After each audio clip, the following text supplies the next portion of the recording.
اعوذ باللہ من الشیطان الرجیم بسم اللہ الرحمن الرحیم السلام علیکم ورحمۃ اللہ وبرکاتہ۔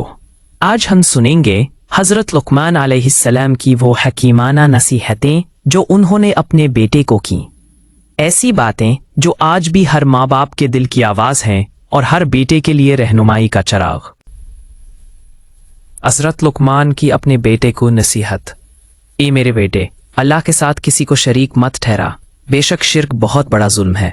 والدین کا احترام، اور ہم نے انسان کو اس کے والدین کے ساتھ حسن سلوک کی وصیت کی ہے، مگر اگر وہ تجھے میرے ساتھ کسی کو شریک کرنے پر مجبور کرے تو ان کی اطاعت نہ کر، اللہ ہر چیز سے باخبر ہے۔ اے میرے بیٹے، اگر کوئی چیز رائی کے دانے کے برابر بھی ہو اور وہ کسی چٹان یا آسمان یا زمین میں ہو، اللہ اسے لے آئے گا، بے شک اللہ باریک بین خبردار ہے۔ 4 نماز قائم کرنا۔